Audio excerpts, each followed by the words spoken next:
Во ім'я Отця і Сина і Святого Духа, Христос посереді нас. Нині Церква Православна святкує інтересний праздник. Праздник трьох святителів. Він інтересний многими особливостями, але одна з них – самі святі собі установили празднувати праздник. О, які мудрі святі! Но чому вони винуждені по благословенню Божому були явитися местному єпископу троє святих? Василій Великий, Григорій Богослов і Іоанн Златоустий, і об'явити местному єпископу, щоб йому установити праздник в один день. Історія проста. Люди так швидко діляться по різним пріоритетам. Одні полюбили Василія Великого за глибоке толковання Священного Писання, знаменитий шестоднев. Іоанна Златоустого за прекрасні проповіді і золоті уста. Григорія Богослова за глибину богослов'я, за те, що перед лицем тогдашніх язичних філософів і різних сект богослов'я православної церкви завжди було євангельське, на висоті, відповідало швидко на всі питання того світа.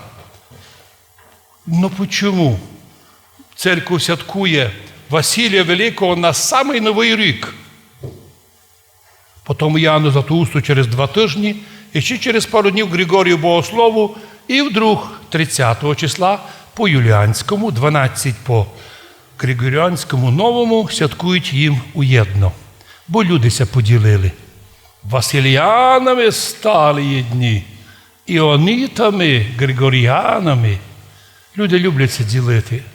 Но це привело до розділень необоснованих. І тому святі прийняли рішення по Божій милості явитися местному єпископу і сказати: установи нам праздник разом. Ми перед Богом равні. Ми думаємо, що перед Богом маємо заслугу. Хто буде за нас молитися або призивати нас на допомогу, ми за тих будемо молитися. І відходя від святителя Іоанна, вони це акцентували. Всі, хто будуть поминати їх у молитвах, вони будуть молитвенниками перед Отцем Небесним і Господом нашим Ісусом Христом. Інтересно, завжди у числі сектантів звучить слово: «Зачем ми маємо общатися до Бога через святих?» Бог нам тепер дає можливість напряму казати: «Господи, Отче Небесний, благослови мене, Господи Ісусе Христе, Сине Божий, помилуй мене грішного, Царю Небесний, утешителю душі істини», напряму ведь кажемо. Так от сьогодні одна із відповідей є: святі підтвердили благодатність общатися до святих, просити їх о милості Божої. І так святі собі установили самі праздник. Розділення прекратилися. Но цей случай оказався настільки поучительним, що церква установила ще один праздник, подобний цьому. Праздник апостолам Петру і Павлу. Петро – тот, котрий був призваний Христом в апостоли зразу же в перші віка. Правда, після Андрія Первозванного. А апостол Павел став апостолом пізніше, після того, як уже Господь воскрес і образував День П'ятдесятниці Церкву Христову. І люди стали християнами, а Савл, будучи Павел, гонив Церкву Божою, був науковий атеїст, був дуже великий ревнитель, бив християн, брав, і ще удостоверення бити в других городах. Но на путі в Дамаск його Господь остановив, велике світло покрило Савла, і він лиш чув голос: «Савле, Савле, що ти гониш мене? Трудно йти проти моєї сили».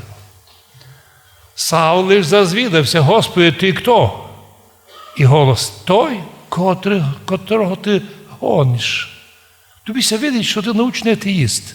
Ти великий науковець, а ведь ти прикриваєшся цим. Ніяка наука не доказує, що Бога не є. Наука має свої границі. Не треба було Савлові щось додати, виясняти. Нараз, молнієносно сказав Савл. Я зрозумів свій тупік.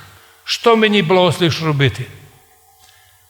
Дуже було б красно по-протестантськи, якщо б сказав Господь, туй маєш Біблію і читай. Но вдруг Ісус у великій світлості голосом каже, іди у Дамаск, і там у місній церкві знайдеш, скажуть тобі, що робити. Господи, як? Сам Бог говорить із Павлом, будущим Павлом, і вдруг не робить його зразу тут на місці якусь йому процедуру, а каже, йди до церкви. Там тобі скажуть, у мою церкву йди. І приходить Савл, осліпший, приходить у Дамаск, і там в місній церкві місний єпископ крестив його. І в момент після крещення відкрилися очі сліпота Савла, і він прийняв нове ім'я Павел, малий, буквально малий, малозначущий. Як прийшов до віри Павел? Так хто більший, Павел або Петро? Петро був у числі 12 апостолів, а Савл Павлу признаний пізніше, да ще й був Павел задітий гоненнями на Христову віру. Напрашується, само собою, Петро главний. Но вдруг Церква Христова робить праздник. Праздник первоверховних апостолів Петра і Павла. Цю назву дуже не люблять западні християни, но просто її не терплять. Які два первоверховні? Єдин первоверховний. Хто? Петро. Така була придумана така доктрина. Раз Христос передав Петрові всі ключі, раз Петро пострадав у Римі, значить, що? Всю власть Христос передав Петру, а Петро римському єпископу, а римський єпископ донині, все, мабуть, у своєму кармані в жебі, все. Що робити? І вдруг церковь іще до розділення. Древня церковь устанавливає праздник двох первоверховних апостолів Петра Павла. Того Павла, котрий написав, я хоч маю малий апостол, но я найбільше потрудився з них. Впрочем, я гонив церкву Божу як ізверг, викидиш. Но я ото робив по неведенню, по незнанню, по сліпоті, збилення з толку наукові атеїсти, потягнули в школу, билення, аби до церкви не йшов, вибивали з релігію.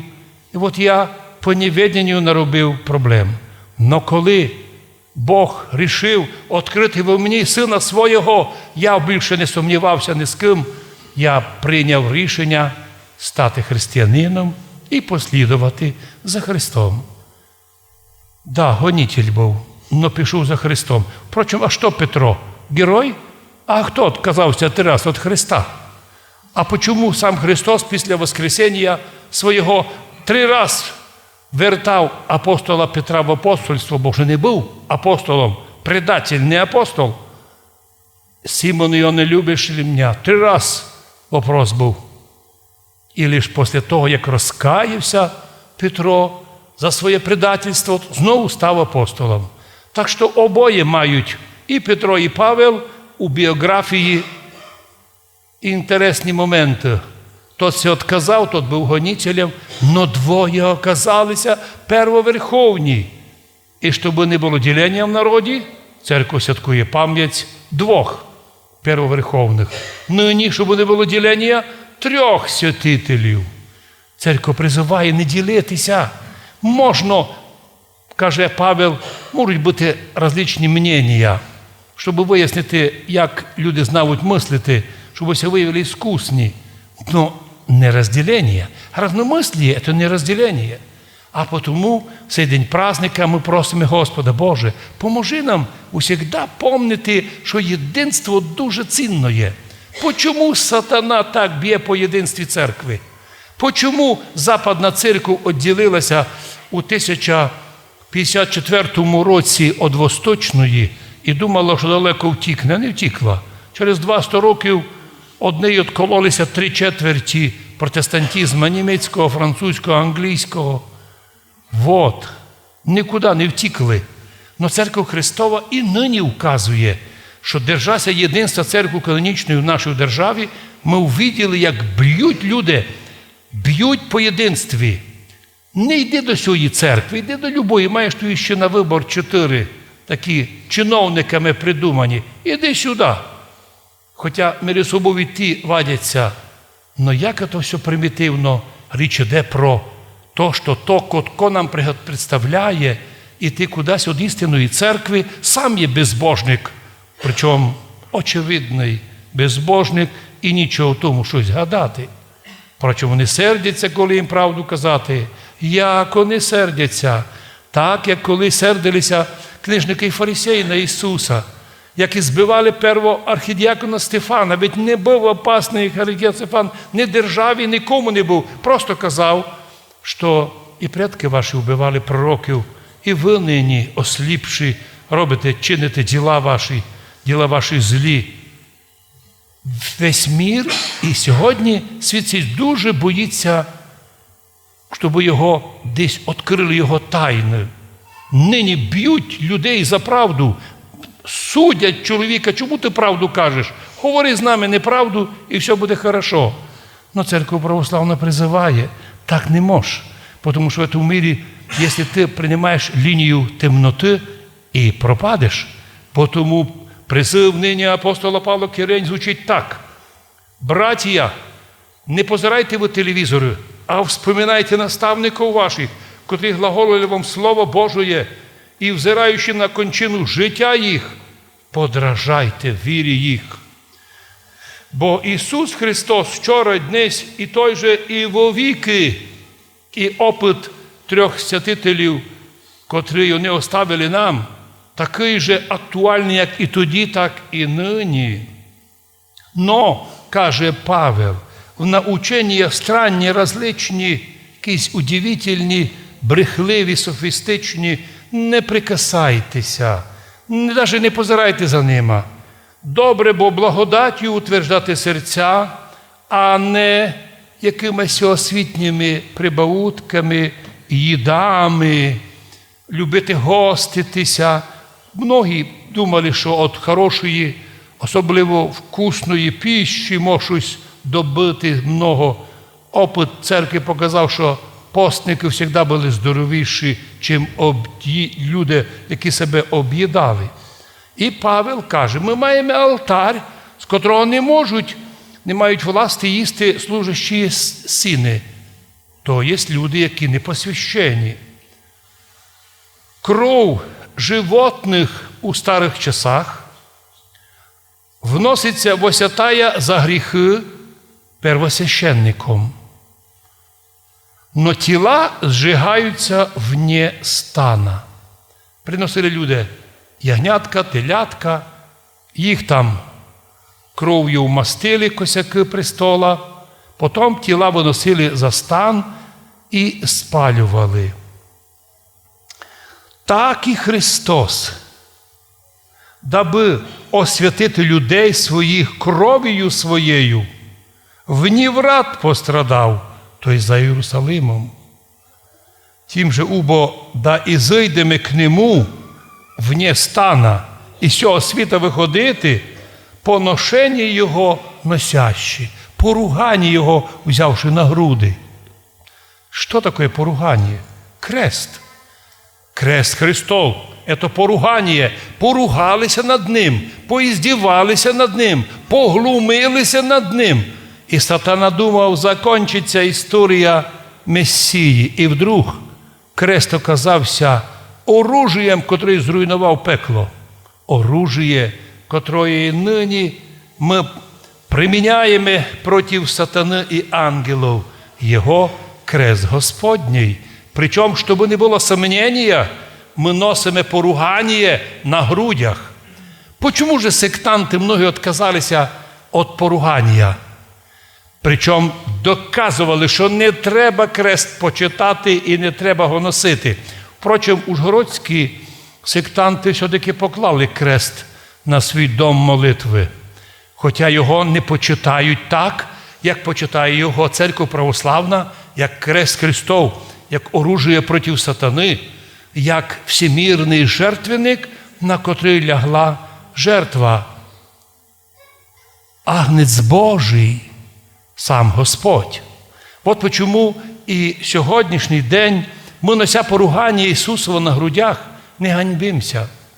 Ми хочемо, щоб напоминати всім людям, що Господь так премудро устроїв, що через крест приніс нам спасіння, ібо, даби освятити людей своїх кров'ю своєю, а в посланні к Ефесянам написано «спас нас кров'ю креста свого», той крест для нас став новим деревом вічного життя, деревом плодів вічного життя.